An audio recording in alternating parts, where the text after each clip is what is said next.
शुक्लाम्बरधरं विष्णुं शशिवर्णं चतुर्भुजं प्रसन्नवदनं ध्यायेत् सर्वविघ्नोपशान्तये। व्यासं वसिष्ठनप्तारं शक्तै पौत्रमकल्मषं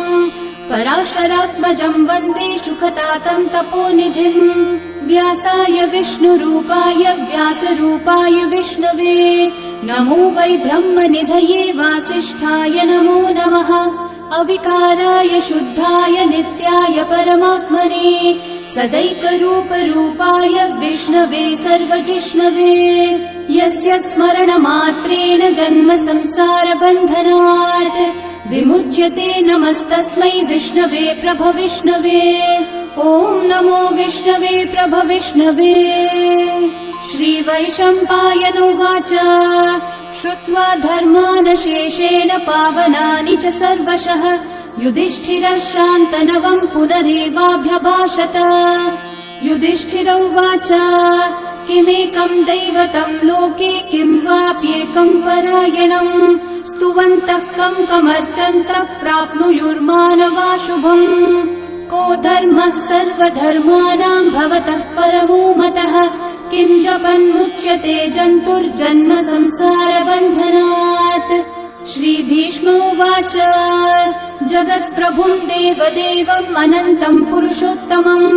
स्तुवन्नामः सहस्रेण पुरुषस्तततोत्थितः तमेव चार्चयन् नित्यं भक्त्या पुरुषम् अव्ययम्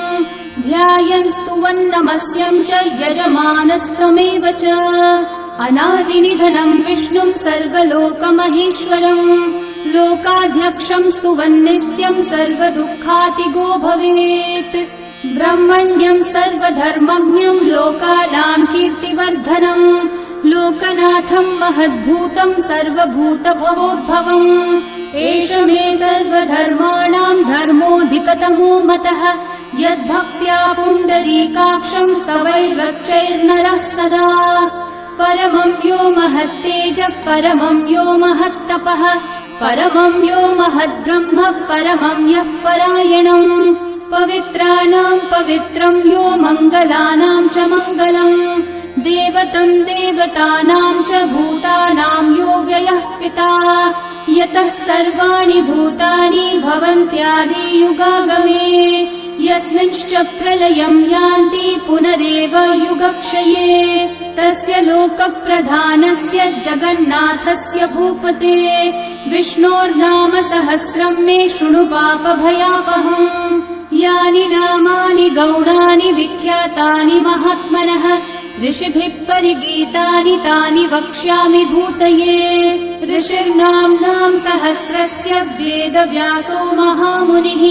छन्दोऽनुष्ठुप् तथा देवो भगवान् देवकीसुतः अमृतांशोद्भवो बीजं शक्तिर्देवकी नन्दनः त्रिसामाहृदयं तस्य शान्त्यर्थे विनियुज्यते। विष्णुं जिष्णुं महाविष्णुं प्रभविष्णुं महेश्वरम् अनेकरूपदैत्यान्तं नमामि पुरुषोत्तमम्। अस्य श्रीविष्णोर्दिव्यसहस्रनाम स्तोत्रमहामन्त्रस्य श्रीवेदव्यासो भगवान् ऋषिः अनुष्ठुप्-छन्दः श्रीमहाविष्णुः परमात्मा श्रीमन्नारायणो देवता अमृतांशोद्भवो भानुरिति बीजम् देवकी नन्दनः सृष्टेति शक्तिः उद्भवः क्षोभणो देव इति परमो मन्त्रः शङ्ख बृन्नन्दकी चक्रीति कीलकम् शार्ङ्गधन्वा गदाधर इति अस्त्रम् रथाङ्गपाणिरक्षोभ्य इति नेत्रम् त्रिसामा सामगः सामेति कवचम् आनन्दम् परब्रह्मेति योनिः ऋतुः सुदर्शनः काल इति दिग्बन्धः श्रीविश्वरूप इति ध्यानम् श्रीमहाविष्णुः प्रीत्यर्थे सहस्रनाम जपे विनियोगः।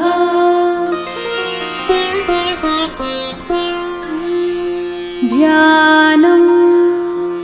क्षीरोधन्वत्प्रदेशे शुचिमणिविलसत्सैकते मौक्तिकानाम् माला क्लृप्तासनस्तस्फटिकमणिनिभैर्मौक्तिकैर्मण्डिताङ्गः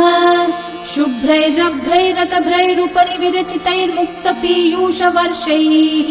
आनन्देन पुनीयादरिनलिन गदा शङ्खपाणिर्मुकुन्दः भुः पादौ यस्य नाभिर्वियदसुरनिलश्चन्द्रसूर्यौ च नेत्रे कर्णावाशाः शिरौ द्योर्मुखमपि दहनो यस्य वास्तेयमब्धिः अन्तस्थं यस्य विश्वं सुरनरखगो भोगि गन्धर्वदैत्यैः चित्रं रम्यते तं त्रिभुवन विपुषं विष्णुमीशं नमामि। ॐ नमो भगवते वासुदेवाय। शान्ताकारं भुजगशयनं पद्मनाभं सुरेशं विश्वाधारं गगनसदृशं मेघवर्णं शुभाङ्गं लक्ष्मीकान्तं कमलनयनं योगिहृद्ध्यानगम्यं वन्दे विष्णुं भवभयहरं सर्वलोकैकनाथम् मेघश्यामं पीतकौशेयवासं श्रीवत्साङ्कं कौस्तुभोद्भासिताङ्गम् पुण्योपेतं पुण्डरीकायताक्षं विष्णुं वन्दे सर्वलोकैकनाथम् नमः समस्तभूतानामादिभूताय भूभृते अनेकरूपरूपाय विष्णवे प्रभविष्णवे सशङ्खचक्रं सकिरीटकुण्डलं सपीतवस्त्रं सरसीरुहेक्षणं सहारवक्षस्थलशोभिकौस्तुभं नमामि विष्णुं शिरसा चतुर्भुजम् छायायां पारिजातस्य हेमसिंहासनोपरि आसीनमम्बुदश्याममायताक्षम् अलङ्कृतम् चन्द्राननं चतुर्बाहुं श्रीवत्साङ्कितवक्षसं रुक्मिणी सत्यभामाभ्यां सहितं कृष्णमाश्रये। ॐ विश्वं विष्णुर्वषट्कारो भूतभव्यभवत्प्रभुः भूतकृद्भूतभृद्भावो भूतात्मा भूतभावनः भूतात्मा परमात्मा च मुक्तानां परमा गतिः अव्ययः पुरुषः साक्षी क्षेत्रज्ञोऽक्षर एव च योगो योगविदां नेता प्रधानः पुरुषेश्वरः नारसिंहः वपुः श्रीमान् केशवः पुरुषोत्तमः सर्वः शर्वः शिवस्थाणोर्भूतादिर्निधिरव्ययः सम्भवो भावनो भर्ता प्रभवः प्रभुरीश्वरः स्वयंभू शम्भुरादित्यः पुष्कराक्षो महास्वनः अनादिनिधनो धाता विधाता धातुरुत्तमः अप्रमेयो ऋषिकेशः पद्मनाभोऽमरः प्रभुः विश्वकर्मा मनुस्त्वष्टा स्थविष्ठस्थविरो ध्रुवः अग्राह्यः शाश्वतः कृष्णो लोहिताक्षः प्रतर्दनः प्रभुतस्त्रिककुब्धामः पवित्रं मङ्गलं परम् ईशानः प्राणदः प्राणो ज्येष्ठः श्रेष्ठः प्रजापतिः हिरण्यगर्भो भूगर्भो माधवो मधुसूदनः ईश्वरो विक्रमी धन्वी मेधावी विक्रमक्रमः अनुत्तमो दुराधर्षः कृतज्ञः कृतिरात्मवान् सुरेशः शरणं शर्म विश्वरेतः प्रजाभवः अहः संवत्सरो व्याळः प्रत्ययः सर्वदर्शनः अजः सर्वेश्वरः सिद्धिः सिद्धिः सर्वादिरच्युतः वृषा कपिरमेयात्मा सर्वयोगविनिःसृतः वसुर्वसुमनः सत्यः समात्मा संमितः समः अमोघः पुण्डरीकाक्षो वृषकर्मा वृषाकृतिः रुद्रो बहुशिरा बभ्रुर्विश्वयोनिःशुचिश्रवाः अमृतः शाश्वतस्थाणोर्वरारोहो महातपाः सर्वगः सर्वविद्भानुर्विश्वक्सेनो जनार्दनः वेदो वेदविदव्यङ्गो वेदाङ्गो वेदवित्कविः लोकाध्यक्षः सुराध्यक्षो धर्माध्यक्षः कृताकृतः चतुरात्मा चतुर्व्यूहश्चतुर्दंष्ट्रश्चतुर्भुजः भ्राजिष्णुर्भोजनं भोक्ता सहिष्णुर्जगदादिजः अनघो विजयो जेता विश्वयोनिः पुनर्वसुः उपेन्द्रो वामनः प्रांशुरमोघः शुचिरूर्चितः अतीन्द्रः सङ्ग्रहः सर्गो धृतात्मा नियमो यमः वेद्यो वैद्यः सदा योगी वीरः माधवो मधुः अतीन्द्रियो महामायो महोत्साहो महाबलः महाबुद्धिर्महावीर्यो महाशक्तिर्महाद्युतिः अनिर्देश्य वपुः श्रीमान् अमेयात्मा महाधृतक् महेश्वासो महीभर्ता श्रीनिवासः सतां गतिः अनिरुद्धः सुरानन्दो गोविन्दो गोविदाम्पतिः मरीचिर्दमनोहंसः सुपर्णो भुजगोत्तमः हिरण्यनाभः सुतपः पद्मनाभः प्रजापतिः अमृत्युः सर्वदृक्सिंहः सन्धाता सन्धिमान् स्थिरः अजो दुर्मशनः शास्ता विश्रुतात्मा सुरारिः गुरुर्गुरुतमो धामः सत्यः सत्यः पराक्रमः निमिषो निमिषस्रग्वी वाचस्पतिरुदारधीः अग्रणीर्ग्रामणी श्रीमान् न्यायो नेता समीरणः सहस्रमूर्धा विश्वात्मा सहस्राक्षः सहस्रपात् आवर्तनो निवृत्तात्मा संवृतः सम्प्रमर्दनः अहः संवर्तको वह्निरनिलो धरणीधरः सुप्रसादः प्रसन्नात्मा विश्वदृग्विश्वभुग्विभुः सत्कर्ता सत्कृतः साधुर्जह्नुर्नारायणो नरः असंख्येयो प्रमेयात्मा विशिष्टः शिष्टकृच्छुचिः सिद्धार्थः सिद्धसङ्कल्पः सिद्धिदः सिद्धिसाधनः वृषाही वृषभो विष्णुर्वृषपर्वा वृषोदरः वर्धनो वर्धमानश्च विविक्तः श्रुतिसागरः सुभुजो दुर्धरो वाग्मी महेन्द्रो वसुदो वसुः नैकरूपो बृहद्रूपः क्षिपिविष्टप्रकाशनः ओजस्तेजोद्युतिधरः प्रकाशात्मा प्रतापनः रिद्धस्पष्टाक्षरो मन्त्रश्चन्द्रांशूर्भास्करद्युतिः अमृतांशूद्भवो भानुः शशबिन्दुः सुरेश्वरः औषधम् जगतः सेतुः सत्यधर्मः पराक्रमः भूतभव्यभवन्नाथः पवनः पावनो नलः कामः कामकृत्कान्तः कामः कामप्रदः प्रभुः युगादिकृद्युगावर्तो नैकमायो महाशनः अदृश्यो व्यक्तरूपश्च सहस्रजिदनन्तजित् इष्टो विशिष्टशिष्टेष्ठः शिखण्डी नहुषो वृषः क्रोधः क्रोधकृत्कर्ता विश्वबाहुर्महीधरः अच्युतः प्रथितः प्राणः प्राणदो वासवानुजः अपान्निधिरधिष्ठानम् अप्रमत्तः प्रतिष्ठितः स्कन्दस्कन्दद्धरो धुर्यो वरदो वायुवाहनः वासुदेवो बृहद्भानुरादिदेवः पुरन्दरः अशोकस्थारणस्थारः शूरः शौरिर्जनेश्वरः अनुकूलः शतावर्तः पद्मी पद्मनिभीक्षणः पद्मनाभोरविन्दाक्षः पद्मगर्भः शरीरभृत् महर्धिरिग्धो वृद्धात्मा महाक्षो गरुडध्वजः अतुलः शरभो भीमः समयज्ञो हविर्हरिः सर्वलक्षणलक्षण्यो लक्ष्मीवान् समितिञ्जयः विक्षरो रोहितो मार्गो हेतुर्दामोदरः सहः महीधरो महाभागो वेगवानमिताशनः उद्भवक्षोभणो देवः श्रीगर्भः परमेश्वरः करणं कारणं कर्ता विकर्ता गहनो गुहः व्यवसायो व्यवस्थानः संस्थानस्थानदो ध्रुवः परर्धि परमस्पष्टः तुष्टः पुष्टः शुभेक्षणः रामो विरामो विरतो मार्गो नेयो नयो नयः वीरशक्तिमतां श्रेष्ठा धर्मो धर्मविदुत्तमः वैकुण्ठः पुरुषः प्राणः प्राणदः प्रणवः पृथुः हिरण्यगर्भः शत्रुघ्नो व्याप्तो वायुरधोक्षजः ऋतुः सुदर्शनः कालः परमेष्ठी परिग्रहः उग्रः संवत्सरो दक्षो विश्रामो विश्वदक्षिणः विस्तारस्थावरस्थाणुः प्रमाणम् बीजमव्ययम् अर्थोऽनर्थो महाकोशो महाभोगो महाधनः अनिर्विण्णस्थविष्ठो भूर्धर्मयूपो महामखः नक्षत्रनेमिर्नक्षत्री क्षामः समीहनः यज्ञयुज्यो महेज्यश्च क्रतुः सत्रम् सताङ्गतिः सर्वदर्शी विमुक्तात्मा सर्वज्ञो ज्ञानमुत्तमम् सुव्रतः सुमुखः सूक्ष्मः सुघोषः सुखदः सुहृत् मनोहरो जितक्रोधो वीरबाहुर्विदारणः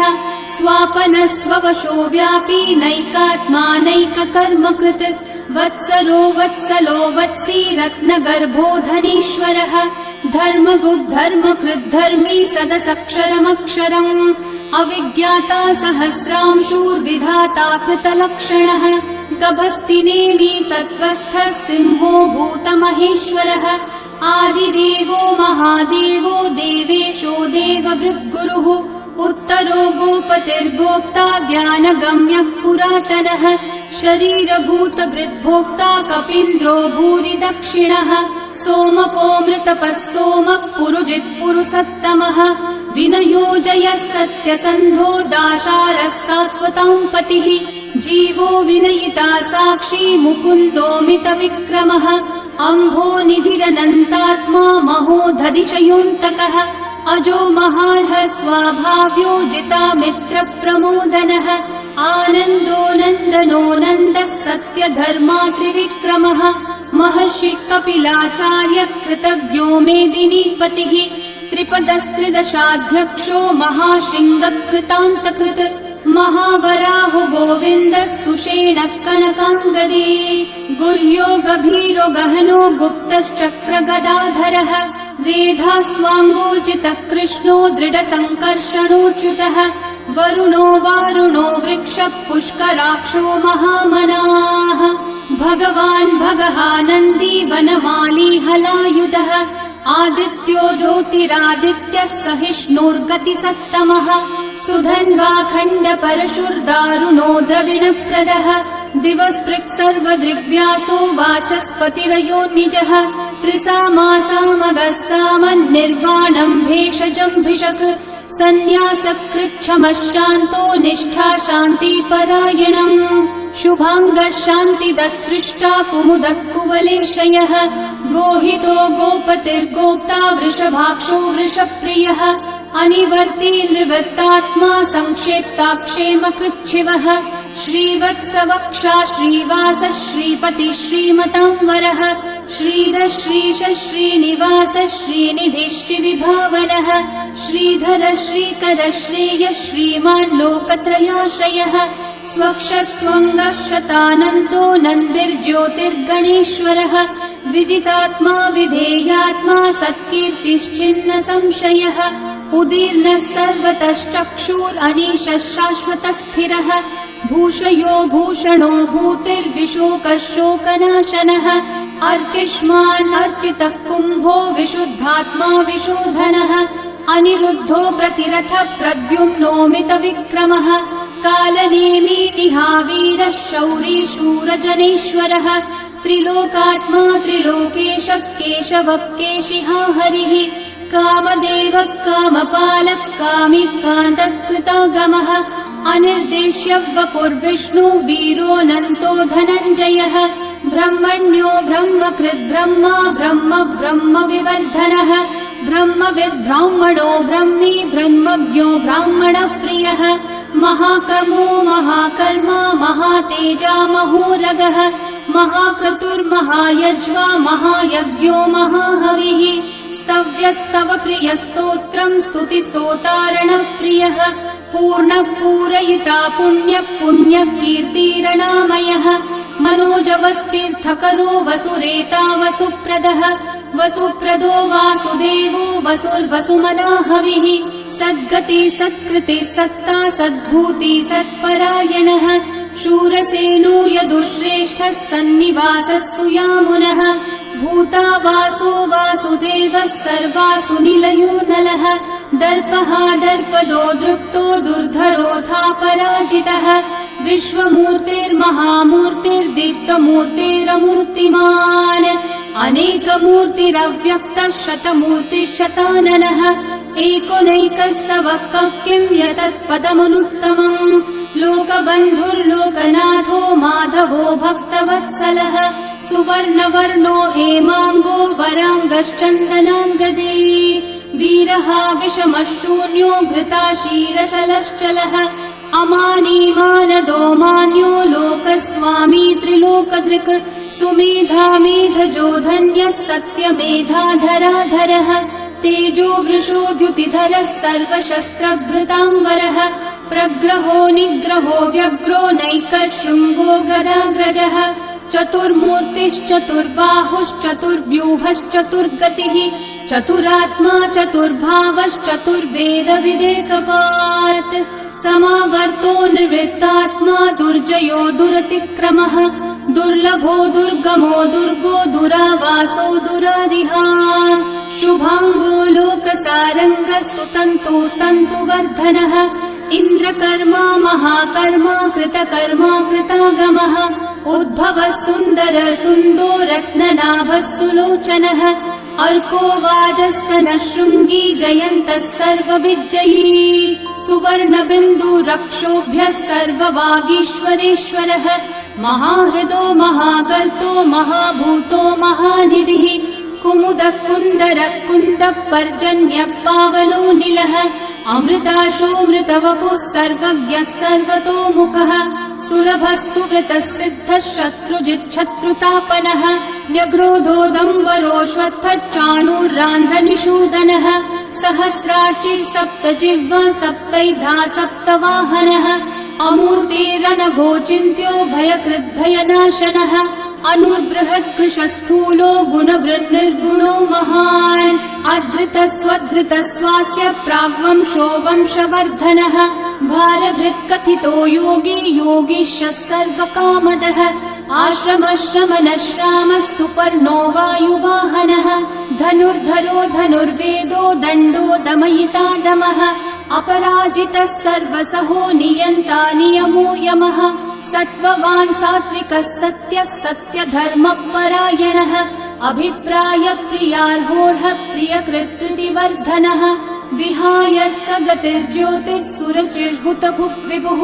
रविर्विरोचनः सूर्यः सविता रविलोचनः अनन्तो हुतभुग्भोक्ता सुखदो नैकजोऽग्रजः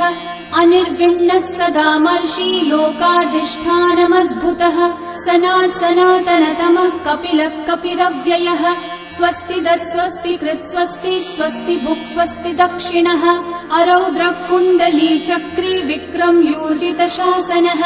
शब्दातिगः शब्दसः शिशिरः शर्वरीकरः अक्रूरः पेशलो दक्षो दक्षिणः क्षमिनाम्बरः विद्वत्तमो वीतभयः पुण्यश्रवणकीर्तनः उत्तारणो दुष्कृतिः पुण्यो दुःस्वप्ननाशनः वीरः रक्षणः सन्तो जीवनः पर्यवस्थितः अनन्तरूपोऽनन्तः श्रीर्जितमन्युर्भयापहः चतुर्रश्रो गभीरात्मा विदिशो व्यादिशो दिशः अनादिर्भूर्भुवो लक्ष्मी सुवीरो रुचिराङ्गदः जननो जनजन्मादि भीमो भीमपराक्रमः आधारनिलयो धाता पुष्पहास प्रजागरः ऊर्ध्वगः सत्पथाचारः प्राणदः प्रणवप्पणः प्रमाणम् प्राणनिलयम् प्राणभृत् प्राणजीवनः तत्त्वम् तत्त्वविदेकात्मा जन्म मृत्युजरातिगः भूर्भुवः स्वस्तरुस्तारः सविता प्रपितामहः यज्ञो यज्ञपतिर्यज्वा यज्ञाङ्गो यज्ञवाहनः यज्ञभृद्यज्ञकृद्यज्ञी यज्ञभुग्यज्ञसाधनः यज्ञातकृद्यज्ञगुह्यामन्नमन्नादयेव च आत्मयोनिः स्वयं जातो वैखानः सामगायनः देवकीनन्दनः सृष्टा शितीशः पापनाशनः शङ्खवृन्नन्दकी चक्री शाण्डधन्वा गदाधरः रथाङ्गपाणिरक्षोभ्यः सर्वप्रहरणायुधः सर्वप्रहरणायुध ॐ नम इति वनमाली गदीशाङ्गी शङ्खी चक्री च नन्दकी श्रीमान्नारायणो विष्णुर्वासुदेवोऽभिरक्षतु वनमाली गदीशाङ्गी शङ्खी चक्री च नन्दकी श्रीमान्नारायणो विष्णुर्वासुदेवोऽभिरक्षतु वनमाली गदीशाङ्गी शङ्खी चक्री च नन्दकी श्रीमान्नारायणो विष्णुर्वासुदेवोऽभिरक्षतु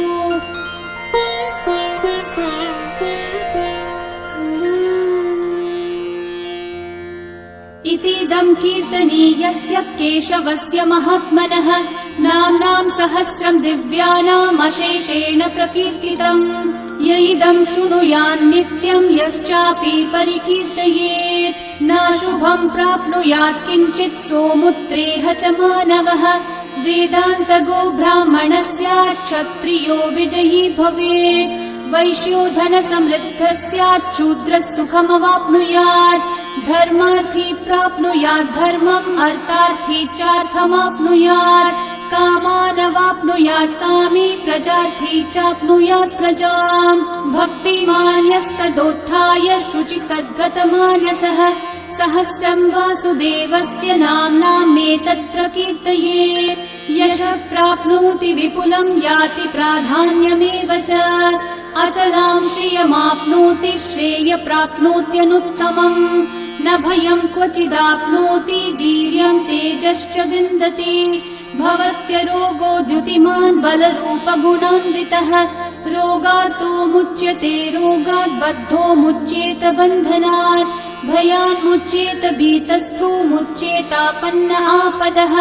दुर्गान्यतितरत्याशु पुरुषः पुरुषोत्तमम् स्तुवन्नाम सहस्रेण नित्यम् भक्ति समन्वितः वासुदेवाश्रयो मर्त्यो वासुदेवपरायणः सर्वपापविशुद्धात्मा याति ब्रह्म सनातनम् न वासुदेव भक्तानामशुभम् विद्यते क्वचित् जन्म मृत्यु जरा व्याधि भयम् नैवोपजायते इमम् स्तवमधीयानः श्रद्धा भक्ति समन्वितः युज्येतात्मसुखः शान्ति श्रीधृति स्मृति कीर्तिभिः न क्रोधो न च मात्सर्यम् न लोभो नाशुभामतिः भवन्ति कृतपुण्यानाम् भक्तानाम् पुरुषोत्तमे द्यौस चन्द्रार्कनक्षत्राखम् दिशो भूर्महो दधिः वासुदेवस्य वीर्येण विदतानि महात्मनः